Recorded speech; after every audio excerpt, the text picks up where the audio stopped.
Health টিপসে আপনাদের সবাইকে স্বাগতম। আমাদের আজকের আলোচনার বিষয় ইসলামের দৃষ্টিতে জেনে নিন কিছু যৌন শক্তি বৃদ্ধিকারী খাদ্য। বিসমিল্লাহির রহমানির রহিম। জেনে নিন কিছু যৌন শক্তি বৃদ্ধিকারী খাদ্য। আবু নাইম কিতাবুত তিব গ্রন্থে লিখেছেন, মাখনের সাথে খেজুর মিশিয়ে খাওয়া রাসূল সাল্লাল্লাহু আলাইহি ওয়াসাল্লামের কাছে খুবই প্রিয় ছিল।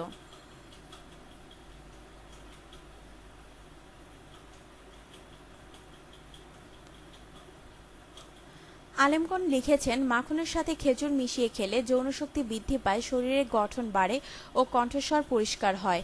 মাখন ও মধু একত্রে মিশ্রণ করে খেলে তথা বক্ষাবকর ঝিল্লি প্রদাহ রোগের উপকার হয় এবং শরীর মোটা করে।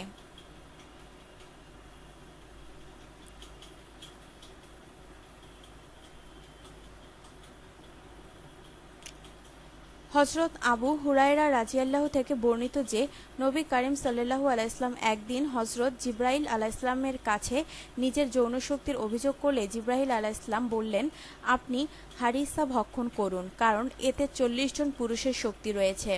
মাজাকুল আরেফিনে হাদিসটি উল্লেখ করে যে, টিকায় লিখা হয়েছে যে হারিসা ভাঙা গম, গোশত, ঘি ও মশলা যোগে পাক করা হয়।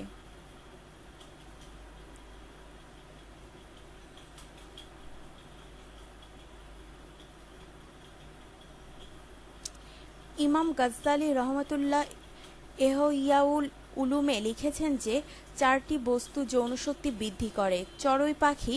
ইউনানি শাস্ত্রের গৌরবময় হালুয়া নুবুহনকারীকে চড়ুই পাখির মগজ যোগ করা হয়। ত্রিফলা, হর্তকি, আমলকি ও বহেরা, পেস্তা, তাজা শাকসবজি।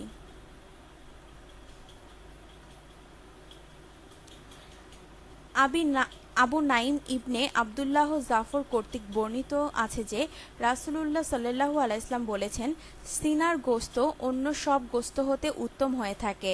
আলেমগণ লিখেছেন যে, এর রহস্য হলো এই গোশত যৌন শক্তি বৃদ্ধি পায়। হযরত আলী রাদিয়াল্লাহু বলেন, এক ব্যক্তি রাসূল সাল্লাল্লাহু আলাইহি ওয়াসাল্লামের কাছে এসে অভিযোগ করল যে, আমার ঘরে সন্তানাদি হয় না। এ কথা শুনে রাসূল সাল্লাল্লাহু আলাইহি ওয়াসাল্লাম তাকে ব্যবস্থা দিলেন যে, তুমি ডিম খেতে থাকো।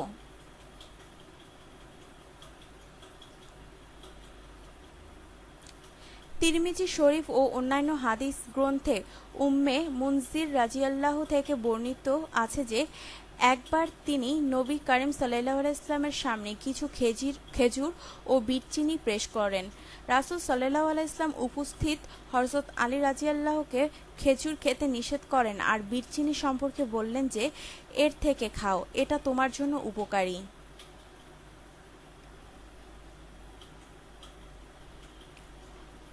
উলামায়ে কেরাম লিখেছেন যে, হযরত আলী রাজিয়াল্লাহু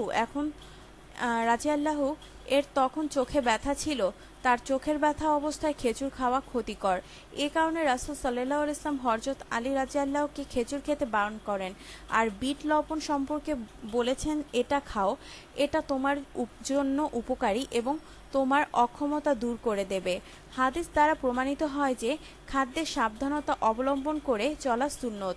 আর এটাও বোঝা গেল যে, বিট চিনি থেকে দুর্বলতা দূর হয় এবং রতি শক্তিতে স্পন্দন সৃষ্টি হয়।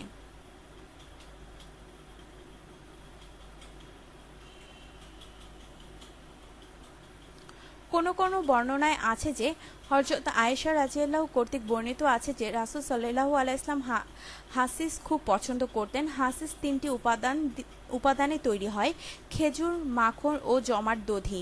এ খাদ্য দ্বারা শরীর শক্তিশালী হয় এবং রতিশক্তি বাড়ে। জাইতুন তেল খাওয়া ও মালিশ করা তিল ও খেজুর একত্রে ব্যবহার করা কালোজিরা এবং লুবিয়াও যৌনশক্তি বর্ধক। কালোজিরা এবং রসুনও যৌনশক্তি বৃদ্ধি করে।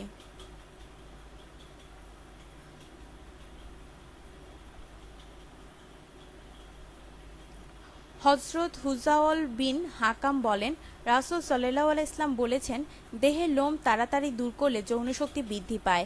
ডাক্তারদের মতে এই হাদিসে বর্ণিত লোম দ্বারা নাভির নিচের অবস্থিত লোমকে বোঝানো হয়েছে। আর দাড়ি কাটার বিফল হলো যৌনশক্তির লোপ পাওয়া বা কমে যাওয়া। আল্লাহ তাআলা আমাদেরকে বোঝার এবং আমল করার তৌফিক দান করুন। আমিন।